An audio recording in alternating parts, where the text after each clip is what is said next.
Great. Well, good afternoon, everyone, and thanks again so much for joining us today for Design for Inclusion, Ensuring Techquity in All Learning Spaces. Today's webinar is brought to you by NetRef, which is a classroom management tool that helps educators keep students focused on learning and maximize their EdTech investments. All right, so Ken has been waiting patiently for us on screen, and we appreciate that. Ken has worked as an educator for more than 20 years and has spent most of his classroom experience teaching technology at the middle school level. Ken has worked extensively at the policy level with a number of state departments of education, ministries of education, nonprofits, and was appointed to the Education Technology Task Force formed by a previous California State Superintendent of Public Instruction. Ken is the ISTE Digital Equity PLN 2018 Excellence Award winner and also has been named by EdTech Magazine as an influencer to follow. He holds an MA in education with a specialization in educational technology as well as new media design and production. We're really excited to hear from Ken and learn from his experiences, so I'm going to go ahead and hand things over to you now. Emily, thank you very much. And I want to extend a warm thank you to you and the whole NetRef team for the opportunity to spend this time with all of the attendees. It looks like we're well represented geographically. And thank you all for being in attendance here. So to jump right straight into it, the whole idea around what I'm going to share can be encapsulated into these areas as far as what I will discuss. And then, yes, I will pose some questions and ask you all to share them in the chat. Because the whole idea around this is the following: it's technology, equity, and inclusion, which I encapsulated all into one neologism, which is Techquity, which is ultimately the intersectionality between the use of technology and ensuring equitable learning environments. And to define equity for me, it's simply access and opportunity. How are we providing access to all learners, and how are we providing opportunities for all learners to realize their full potential? So the areas to focus on here are going to be our learning environments. What are the key culturally responsive and culturally relevant characteristics? How do we use technology to create those opportunities?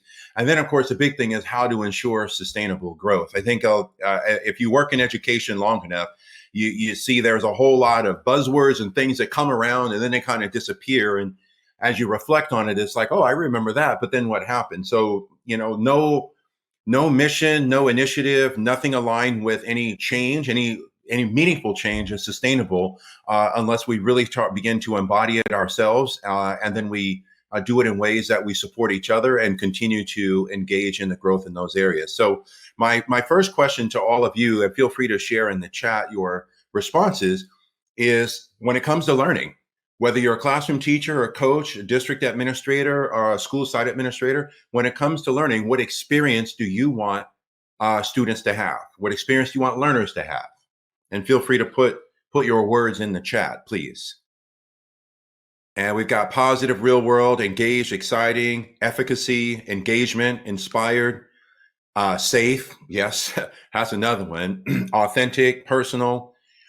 All of these are great. Look at this. And thank you all. See, these are all things that, let me explain something. One, if you'll notice, how many of those things that you all put there can be measured numerically?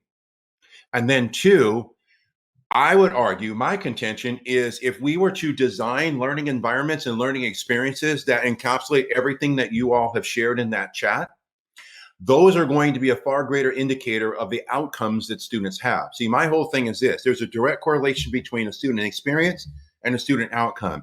If I'm in a learning environment, whether it's a classroom, the school, or even worse, my whole school experience, if I am not seen and heard, then what is my overall disposition towards that learning environment, and how does that serve as an indicator of what the outcomes, I may experience as a result of that?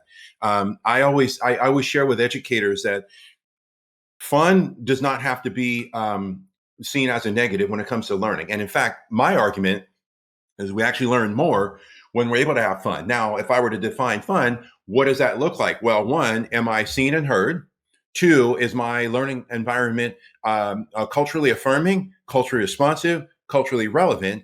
And here's the key, and I'm going to share some of this with you all later. How am I able to connect what I'm learning to my lived experience of my real world environment?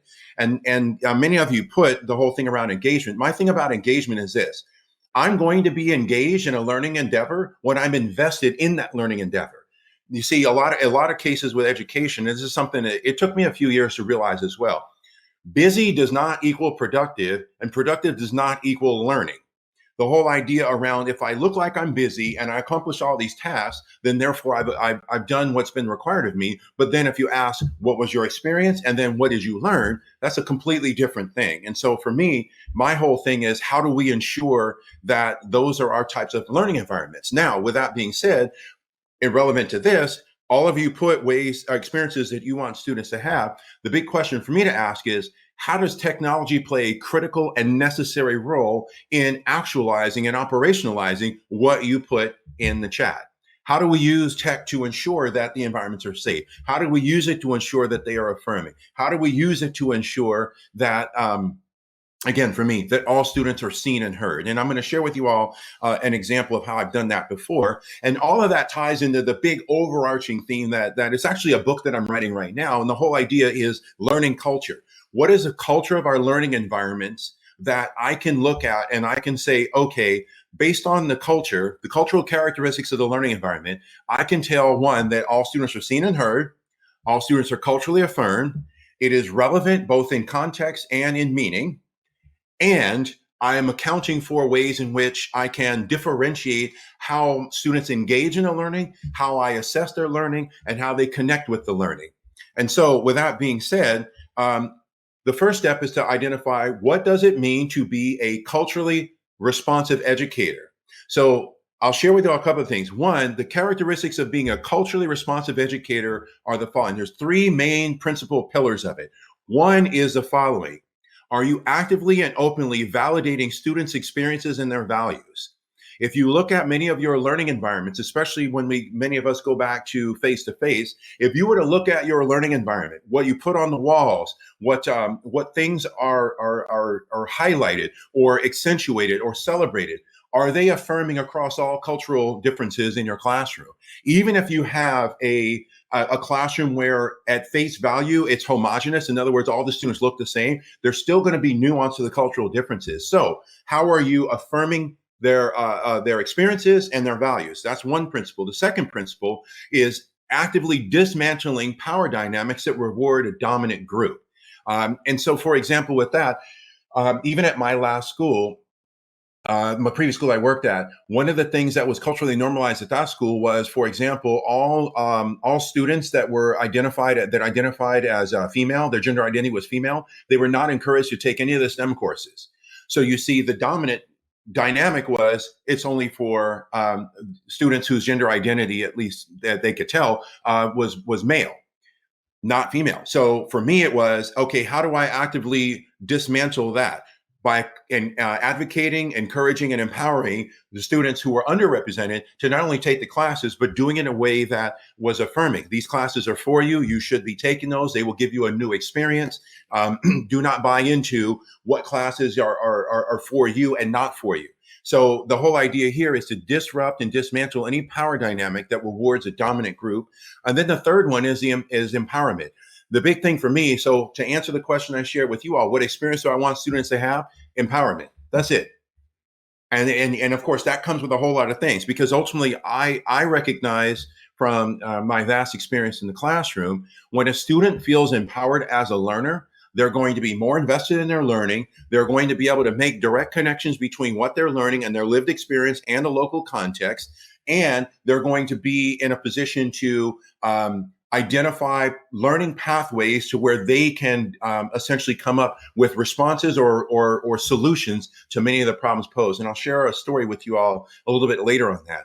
I think one of the things for us to recognize as educators, and this is true for me and most of my friends, part of us becoming educators, we were sold on the fact that we are the saviors of our students, that we're there to help those students. They need you. They're there. You're there for them. They can't do it without you. And I actually think that's a very dangerous approach to teaching and learning, and a very dangerous creation of a cultural dynamic in the classroom.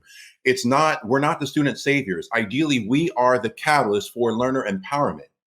Okay. And so that ties in with being culture responsive. So, what are some of the conditions or characteristics? So, the first one is that we are socially conscious. Now, the whole idea around socially conscious is the following: is being able to recognize and identify how are our students connecting with each other.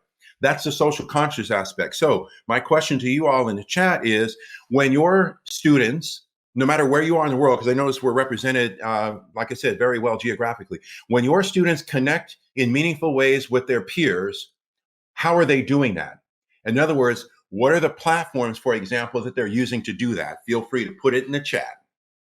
And look at this. So we have TikTok, slides and docs, Facebook, definitely social media. I would WhatsApp, Hangouts, Jamboard. Look at all those different things. Okay. I actually would argue that they're not using that today's kids are not using Facebook, because the common comment that I get from students back when we were face to face and I could talk to students, they say Facebook is for old folks. So, but ultimately, you all are sharing. Yeah, look at all those different ways that students are connecting. And of course, my big question for us as educators is not so much how do we use those, which you're going to see an example in a moment, but what are the characteristics of those connections and how might we incorporate those into the classroom? So, for example, when you think in terms of like, especially TikTok or Instagram, highly visual, very easy to use. The user interface is very easy to navigate, allows for immediate or instantaneous feedback, whether it's a comment or a like. And even in terms of the videos, like TikTok is one of my favorites. Think about it, and I'm going to show you all something in a moment. How many, I mean, I can tell you all, for me, I've learned a lot from TikTok. And keep in mind, those are videos and they're only 60 seconds long.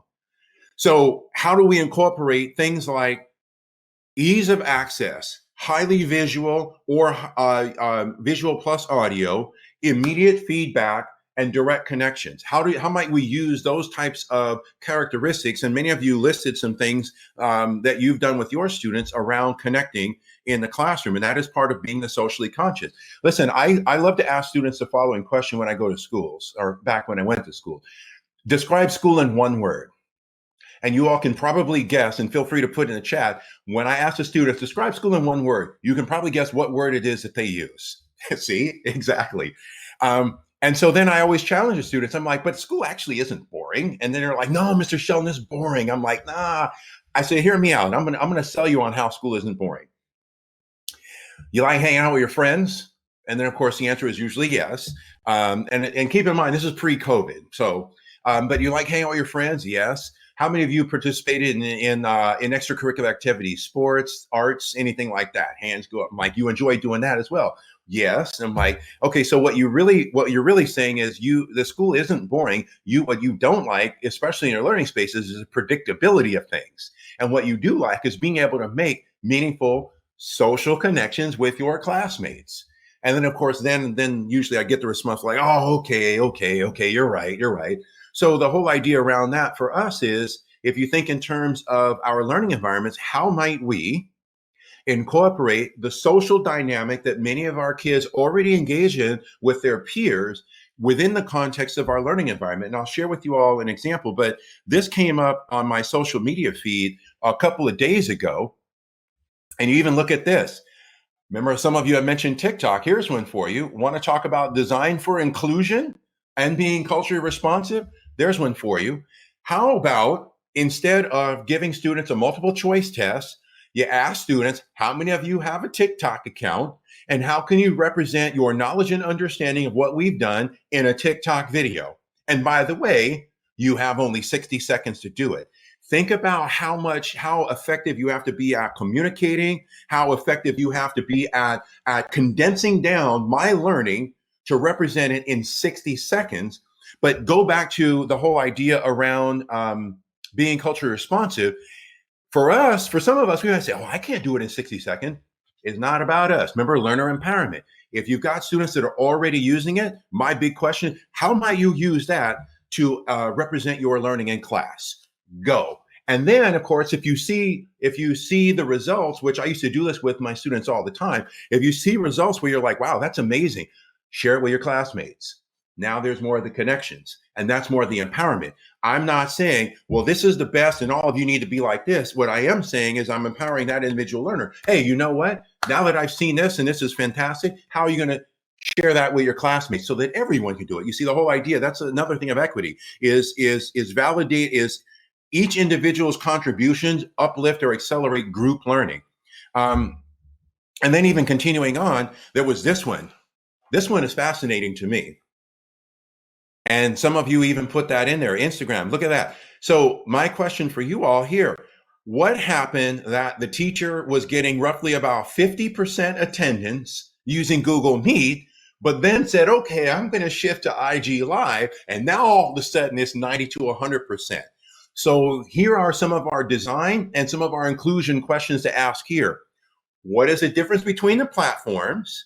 How is this teacher being culturally responsive in a way that made class more accessible and to some degree more engaging for the students by simply shifting from Google Meet to Instagram Live? And my argument is the following: one, students are they all are going to have their phone with them. They probably are likely to be using the phone, and so therefore, in this context, IG Live is normalized. So then, fine, I'll go over to that particular platform. And some of you are putting in the chat, yes, there are concerns for younger learners, and we want to be mindful of FERPA and COPA. But my whole thing is this: if you're knowledgeable about those particular regulations in regards to student privacy, the whole idea here is, what am I doing to connect with my students, and how can I do it in a way that is more engaging, that is obviously safe? And even in some cases, my question, and I don't really have an answer for this, but my question is, would you rather say, I'm not going to take a chance and I'm just going to use Google Meet and just roll the dice and I'll get 50%? Or say, here's a barrier, here's how I can dismantle that barrier and be more engaging with my students, and maybe even use it in a way to say, listen, you all need to understand what Online Privacy Protection Act is, at least here in the United States. You need to understand that. You need to understand what concerns I would have with using this platform. Now, how might we work within the context of that, but to make the learning environment more accessible?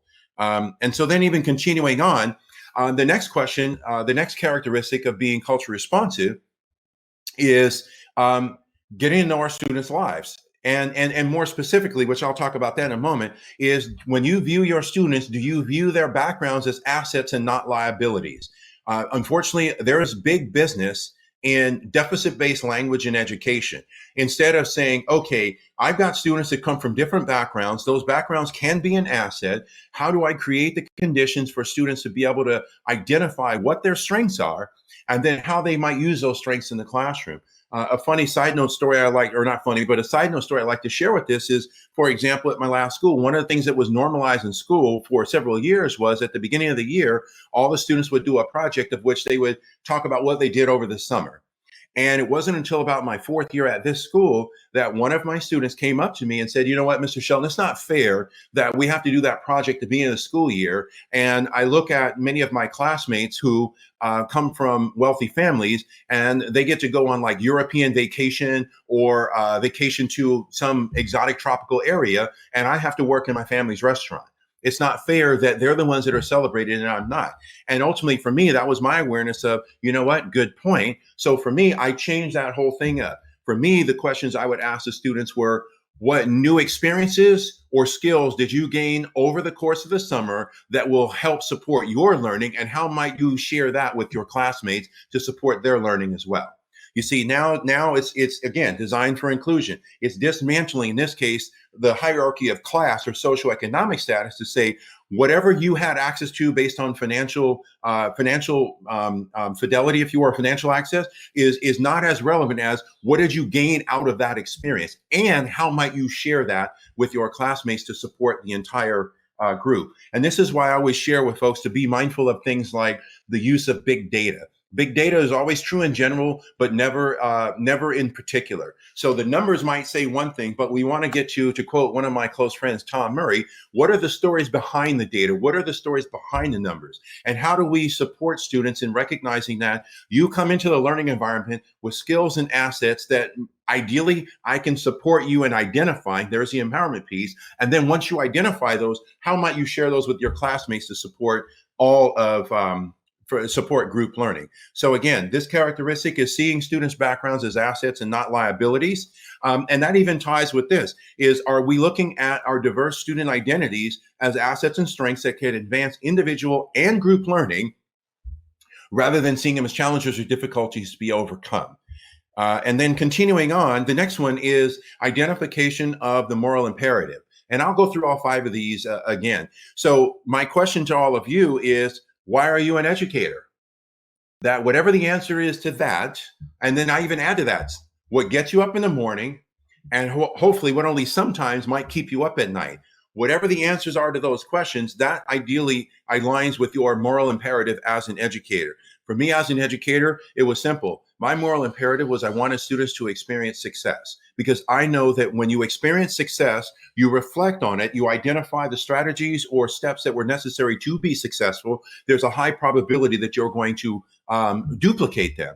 It's the same reason why for us as adults, think about it when you want to engage in a modification of a lifestyle, whether it's I need to lose weight, I want to get in shape, I want to learn another language. When you start to reflect on things you did that were successful, you then begin to adopt those as a part of a normalized component to your lifestyle. So for me, with student, again, align with those 3 principles, the empowerment piece. We're going to do things, you're going to reflect on them, you're going to identify what strengths or what steps you took to be successful. And then we're going to ask, how might you use those for the next time we do a project? And then, of course, in some cases with some students, is what resources and support might be helpful for you to make what you identify as success normalized for you. And of course, I'll share this last piece with that. Success should not be indicative of an entire group. It should be individualized. In fact, I'll even ask you all this, and it's something I'm working on a blog posting series with a close friend of mine. The whole idea around grades and grading. I really think we need to do a strong interrogation and examination on grades. So, for example, I will ask you all this. If I'm a student in a class that has a traditional antiquated grading model, which means 0 to 59% is an F, 60 to 69 a D, 70 to 79 C, and so forth, which shows more growth and which would we apply greater value to? A student that would go, if I improve from, let's say, 88% to 91%, or I go from 61% to 88%. Which one of those two is going to be considered of higher value, especially when you think in terms of the corresponding letter? And so for me, success should be individualized and served as a way for empowerment. That's why I used to always tell my students, look, you know what, when it comes to grading, in fact, to be honest with you, I used to have my students negotiate for their grades. It's in a whole different talk I do. I would say, okay, let's assess where you are. Here's the project we're going to do. These are the proficient measures that I have in place. And then we're going to talk and you're going to identify how did you represent the totality of your learning and the progression of your learning. And then because I have to do a letter, we together will determine what that letter is. But I want you to advocate for yourself as to what you think it is representational of. Again, going back to responsive, that's also learner empowerment. Being able to assess where I am as a learner and being able to articulate it to my teacher, in this case, me, what I think that equates to. And then here's another condition around the curriculum that is not only culturally responsive, but think about it in terms of validating students' experiences and their values. And this is where the technology piece comes in, because ultimately, most of standardized curriculums do not give agency to non-dominant populations. And so for us as educators, we have to be intentional in asking ourselves, in the course of learning X unit or X content, what voices are highlighted, what voices have agency, and what voices are missing. Now, how might I use the technology to give access to the voices that are missing and support my students' exposure to, in this case, non-dominant populations from an asset perspective, not from a deficit perspective. And then I'll continue on. Again, the other one I mentioned is getting to know students' lives. My question to all of you, how well do you know your students beyond their correctly pronounced first name and their number? What are students bringing into our learning environments, whether it's face-to-face or virtual, that we don't know? Going back to that big data, and again, hat tip to my BFF, Tom Murray, what are the hidden stories behind that?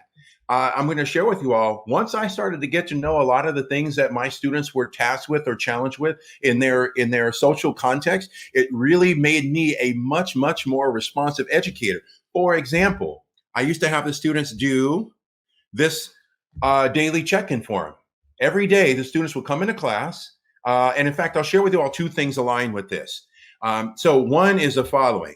There is now published peer-reviewed research that supports the action, if you will, of an educator, that when you greet students upon entry to a learning environment, they're over by their correctly pronounced first name, by the way, as well. Let me be clear on that one. Correctly pronounced first name, not what's easy for me. What is the correctly pronounced first name? And in fact, before I explain this, I'm going to share with you all again, going to inclusion. I used to have students do, and I would do it now because some of you mentioned that you use things like Flipgrid. I would actually have students do a project where, what is your name? What is the history behind your name? And then do a quick recording video of how to pronounce your first name. And then now share it with your classmates. And then also with me. You see, now again, someone of you put in a chat, name is the first part of our identity that in some cases, depending upon who we are, we get stripped of. And so the whole point with what you see here is, if I'm greeting you as a learner upon entry to my learning environment by your correctly pronounced first name, one, your overall disposition towards that learning environment is going to be more positive. That goes back to the culture thing. I'm validating you. That goes to being the culture responsive thing. And what you're seeing here on this slide was my daily check-in form. Now, how does that relate to getting in those students' lives? I will tell you all, this gave me a window into the lives of all of my students, because if you were a student of mine, I greeted you as you upon entry to the classroom, and the first 30 seconds of class, actually 90 seconds, you would fill out this form. First and last name. And I don't know if you all can catch the design for inclusion in this. I had many students of which English was not their primary language. So I used the emojis as a way to bridge any potential descriptive language barriers with English. And on a side note, I do want to share with you all that we really need to reject and really interrogate the use of ELL, or English language learner. Now, I know many of you are not based here in the United States, but I will share with you all, I've seen it more than just in the US, is the whole idea around English is on a language hierarchy, English is at the top. And I vehemently reject that, because I can happen to be able to speak more than one language, and there's power and empowerment in being able to speak more than one language. And for many of us, if English isn't our primary language, we are just simply acquiring another language. And so I used to always tell my students that were identified as ELL, I'm like, no, you're not an English language learner. You're a developing multilingual or emerging multilingual. I've heard emerging as well. Because think about the power in being able to effectively communicate in more than one language. And the whole idea around that is we don't want to create a hierarchy with that. So relevant to this is the fact that, one, I have the descriptors and I have the emoji. The emoji serves as that barrier, that bridge between, I know what Mr. Shelton is asking, but I don't have the words, but I can associate it with the visuals. And then if you'll notice on that last question down there, I asked the student, how can I be of more support to you on your needs, both personal and or academic? And I will share with you all, that gave me a clear window into the lived experiences of many of my students. And so, for example, even something as simple as me seeing a student when they walk in first thing in the morning and they're very tired, and then I based on this and then looking at the pattern over time, I know that, for example, many of my students lived in an area near the school where the police helicopter would be circling above their apartment building for anywhere from 2 to 3 hours, 2 to 3 nights a week. So for me to be responsive is to recognize, okay, that is something that child has no control over. So my default response should not be, you need to wake up, you need to wake up. My default response is, if you need to put your head down, let me know. Can I be of any support or to you at all?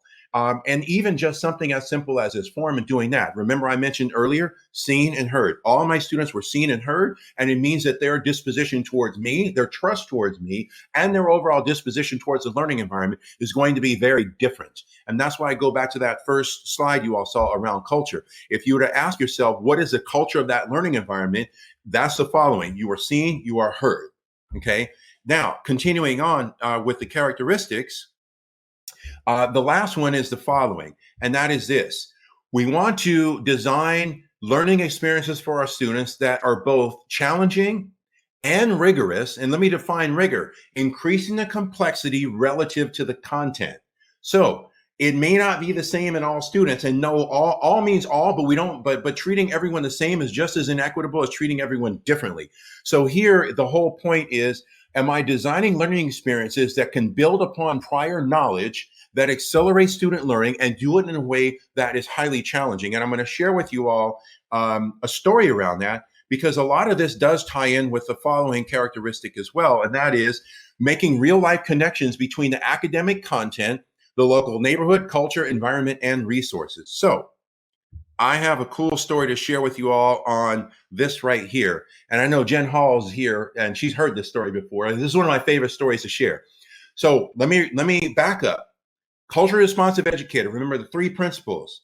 I validate and affirm students' cultural identities and their values. I dismantle and disrupt any power dynamics that reward a dominant group. And I empower learners, so learner empowerment. So those are the three principles. The characteristics are being socially conscious, seeing students' backgrounds as assets and not liabilities, identification of the moral imperative, getting to know students' lives beyond their name and their number, and designing learning experiences that are not only relevant, but also challenging. So what you're looking at here is a project I did at one of my previous schools that encapsulates all of what you see here. The whole theme of the project was food desert. So for those of you that are not familiar with that phrase, food desert, a food desert is a geographically identifiable area of which there is limited to no access to healthy foods or foods that we would identify as healthy, or more specifically, what I share with the students, foods that can guarantee or give you a higher probability of longevity and good health. So there are many geographical areas, and by the way, they're not limited to the US either. I've seen them in many of the countries I've been to.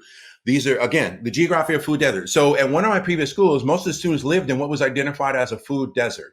So now my thinking is the following in designing the project and what we ultimately did. One, for the students, let's identify and let's come up with a definition that we can all, universally acceptable definition of what a food desert is.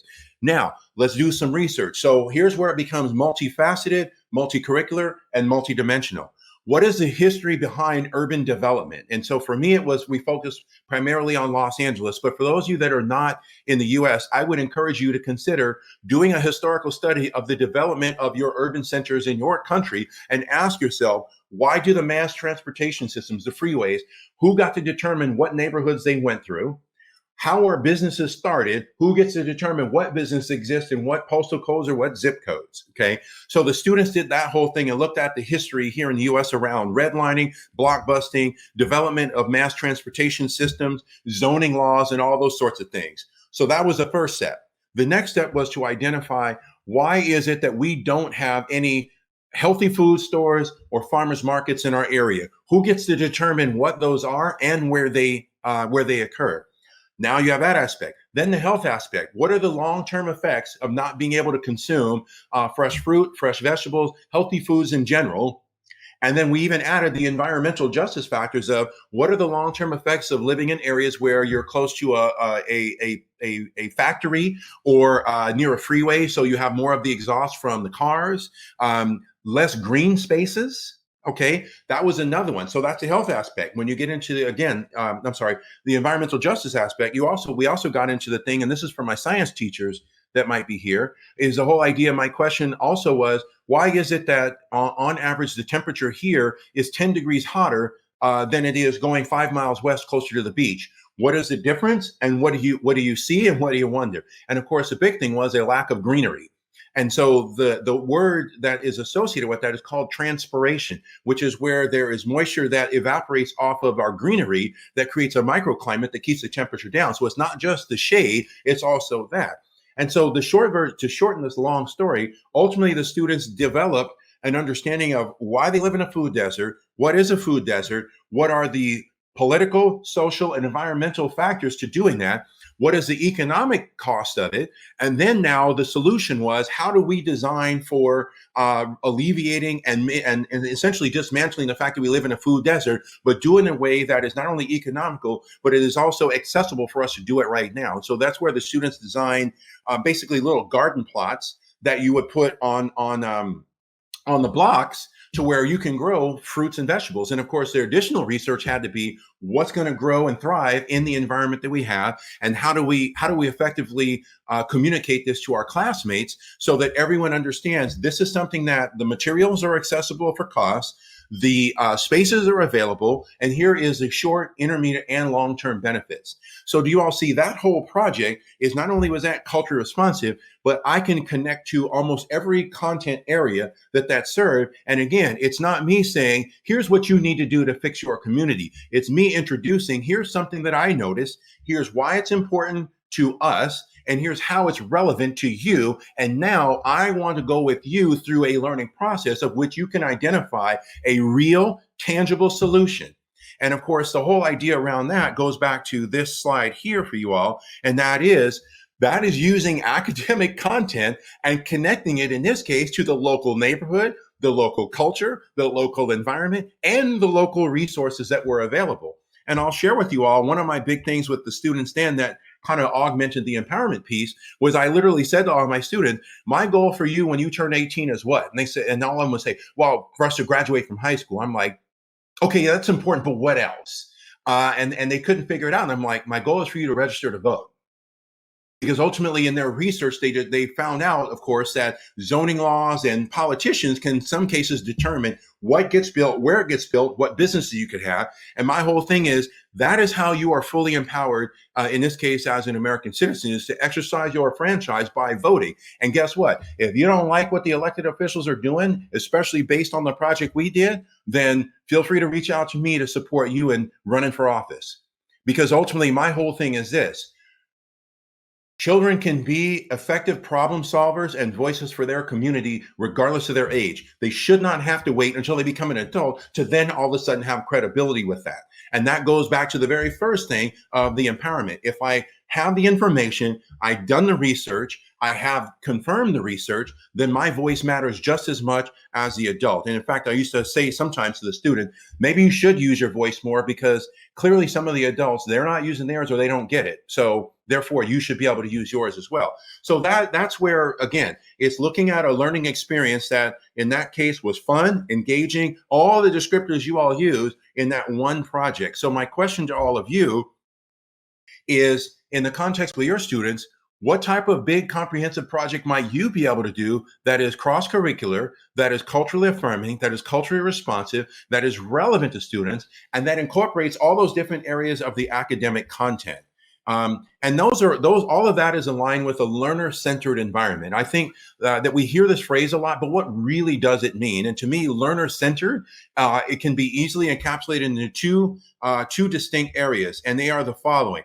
How are we ensuring that that our learning environments are, and Dorothy, yeah, I have a whole story about recycling as well, but for time's sake, I can't share it.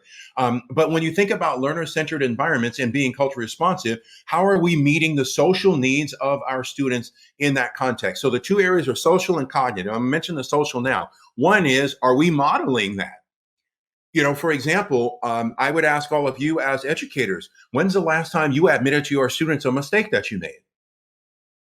When's the last time you confirmed or affirmed to your students that you learned something from them? And I think that modeling sends a very definitive social message that all of us are learners, and that while I might be older and might have more schooling years under my experience, it doesn't change the fact that I operate from a degree of cognitive humility, that I can learn from you, you're going to learn from me, we're going to learn from each other. And ultimately, if we learn from each other, again, it accelerates group learning. And even in terms of things like peer interaction. So remember, going back to the social aspect, how are we encouraging dialogue with peers? Dialogue that is asset-based, that is constructive, that is challenging at some time, but also ways in which you can articulate your thoughts and your ideas in an affirming way. And then continuing on, with the learner-centered is our cognitive needs. And those are things like, again, making connections to the real world, real life, and local context, supporting students in being what I call observationally literate. Like when you walk home, what are some of the challenges that you notice that we might be able to incorporate in our learning environments? And you do it in a way that is affirming, because ultimately for our students, part of them developing their young minds is being able to make literally contextual connections to the learning environment. And all of that ties in with this graphic I like to share, and that is the following.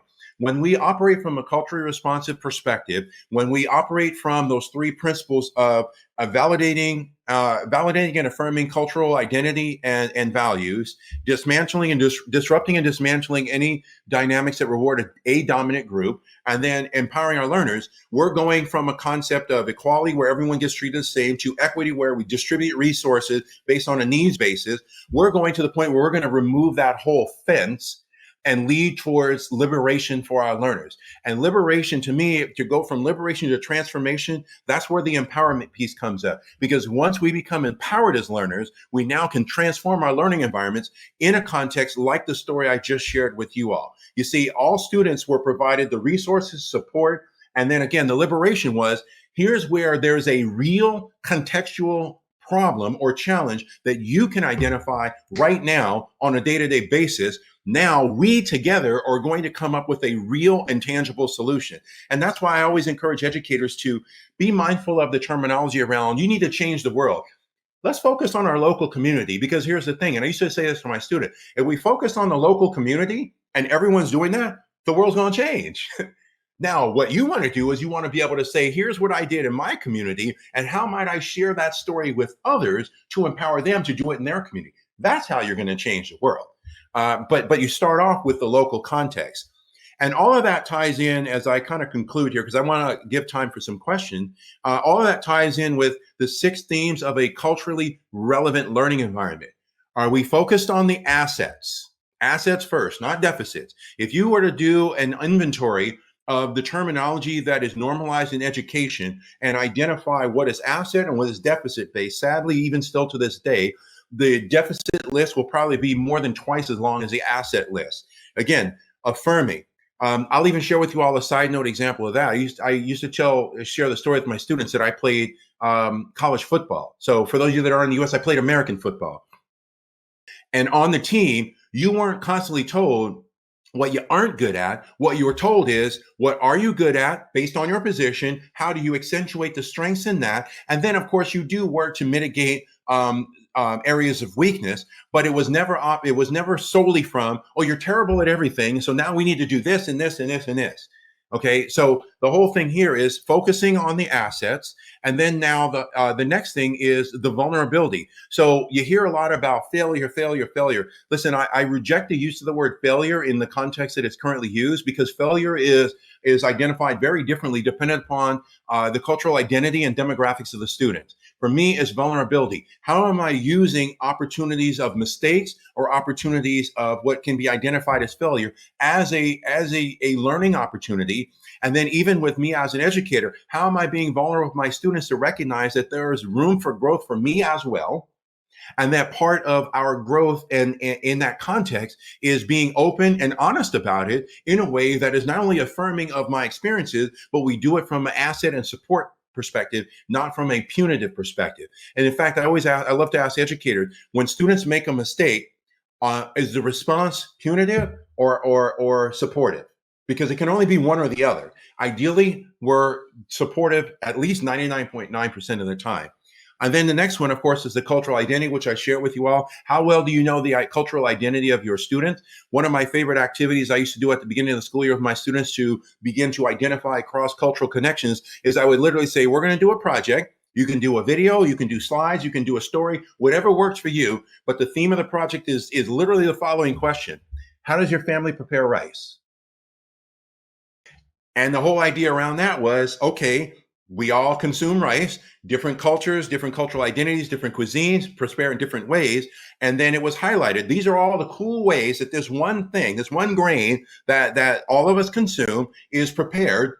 And of course, for me, it was like, I want you to highlight the beauty of how your family prepares rice, and you're going to share it with your classmates. And I want everyone to identify the similarities, the differences, and all of what I would say the coolness factor of all the different ways it's done.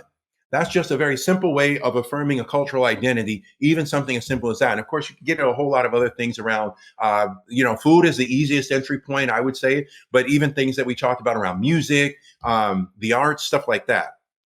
The next one is the rigor. Again, going back to that, rigor, increasing the complexity relative to the content. So for example, that story on food deserts, you notice how it started to get very complex, but not once did any of the students say, well, this is too hard. because it was relative to their lived experience, and we did it in a way that was that was scaffolded. And so that's how it became more rigorous. And in the end, I literally said to students, I want you all to assess all the different subject matters that we're focused on in this context. And by the way, I got news for you. You've done geometry, you've done algebra, you've done historical analysis, you've done writing analysis, you've done documentary style storytelling, you've done scientific analysis, you've done the scientific method. I literally did a list of all these things. And I literally asked the student, how many of you, if I were to say, we're going to do all these things in a project, you all would have looked at me like I was crazy? And of course, all the hands go up, because the whole point here again is increasing the complexity relative to the content. And again, the word I like to share with that is scaffolding. Now, the next one is engagement. You all shared that as a student experience. Remember, there's a direct correlation between engagement and investment. Am I accounting for my high engaged, my low engaged, or am I designing for multiple ways of engagement? Many of you mentioned all those different platforms that you use. Yeah. How are we designing for the student that is self-described as an introvert? What are the mechanisms for their contributions to class discussion? What are the mechanisms for the extroverts to be able to share their contribution? How are all of those different ways of contributing to our learning highlighted, accentuated, and designed for?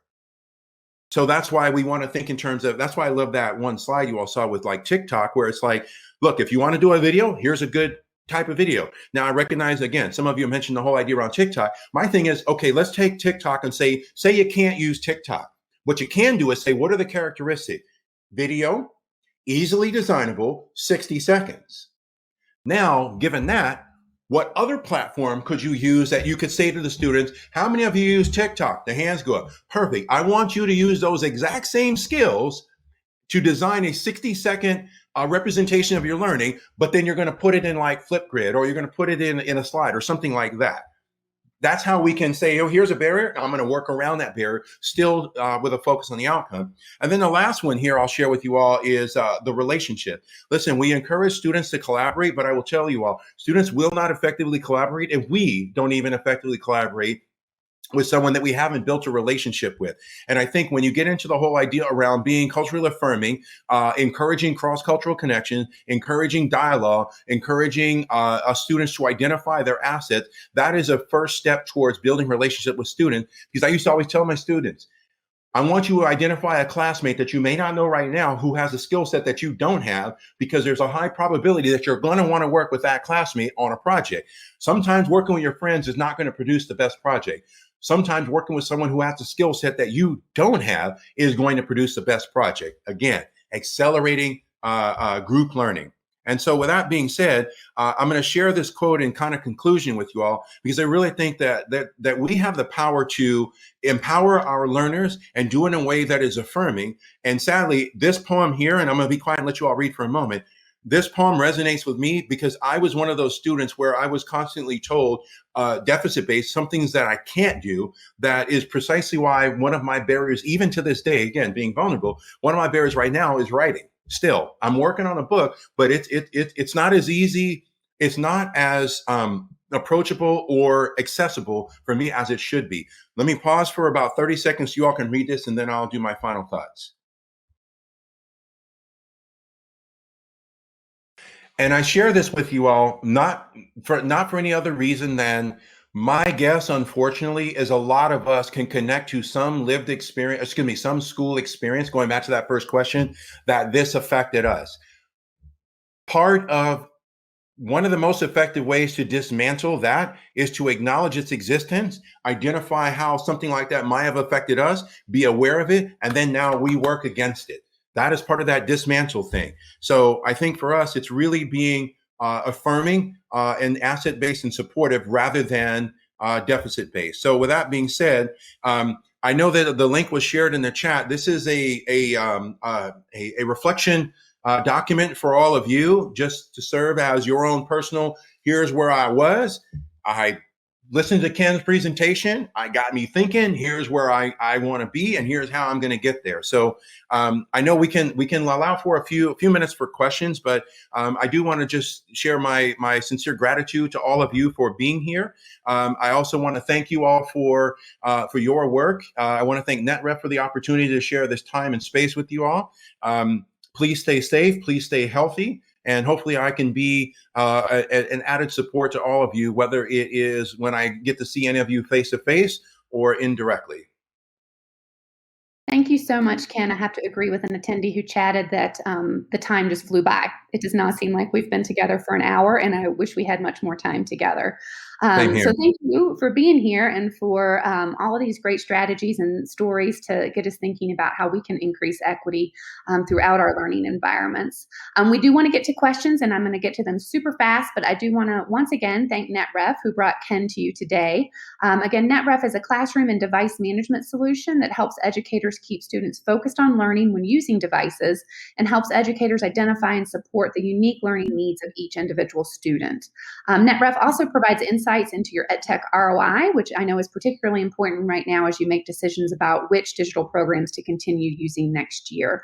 So I know that the end of school is tantalizingly in sight, but there is still time to use NetRef this school year, and we're offering it free for the rest of the year to help you maximize these last weeks together with your students, and also to help you better understand which programs are being used most so you can plan your PD and your budget. You can learn more about NetRef at net-ref.com. You'll also see a banner at the top of the website with a link to take NetRef up on this offer to use it free through the end of the school year. It's super simple to get started. In 20 minutes, your teachers can be up and using it. So again, even though there's just a little bit of time left in the school year, there's still plenty of time to implement NetRef, and we hope you'll take them up on that offer.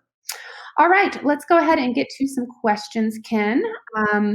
So how would you recommend integrating the technology that kids want to use, like TikTok and Instagram that we talked about, but not further marginalizing students who may not have access to devices, Wi-Fi, or particularly social media accounts? Right. So, and that's a great question. And I think it's important to point out digital equity is not limited to things like it's across the board. So digital equity is devices, types of devices, access, accessibility, and then fidelity of that access. So for me, so I'll share with everyone at all but one of my previous schools, I would say at least a third, if not close to half of my students did not have, for example, internet access in the home. I would say most of them had a phone, but for me, it goes back to that culture responsive condition. Characteristic I shared about socially conscious is it's not. What I would encourage everyone is not to focus on the device or the platform, but look at the type of experience that a student may have as a result of that access. So even like I shared with the TikTok, what are the characteristics of TikTok? Again, it's visual, it's easy, it has an easy user interface, it allows for some customization, 60-second limit. Now, all of those characteristics, how can I say I can borrow those and say I'm going to use those within a context of my learning environment on a platform that I know for sure I can guarantee access to all of my students? Yeah, and that's a great example. And I think, start small and see where you go. You Right. don't. And I think it's It, important that also, if I may add, because a number of folks did share in the chat, and rightfully so, that we want to be mindful of student privacy, digital citizenship, all those things that we should be mindful of. Again, my main thing is it's more about the experience. Remember, go back to that first question. What is the experience a child or a student has on this platform? And how might I borrow some of those characteristics, being socially conscious, and use those within the context of my learning environment for something that I essentially can control for privacy, accessibility, things like that? Yeah, I think that's a really important point. And one of our previous webinar speakers, Dr. Monica Burns, talks about tasks before apps. And it's just what you've said, which is what is it that you want students to walk away with? What experience do you want them to have? Now let's Right. create that experience. And it isn't about the platform. It isn't TikTok that kids love. It's what they're doing and seeing and engaging with on TikTok. So you Yes. can recreate that. All right. So this individual, and I know lots of educators in schools across the country, particularly in the past year, have done this, but they've sent out some student surveys to get input on how students want to learn, particularly in a digital environment. What are suggestions for dealing with not implementing every student's idea? It seems that we alienate them more when they're asked for input and then we don't take it. So, a couple of things. One, I would encourage everyone to be mindful of the fact that surveys is only one mechanism for feedback. Um, Not all students are going to fill out a survey. Not all students may be comfortable doing a survey. Some might just want to engage in conversation.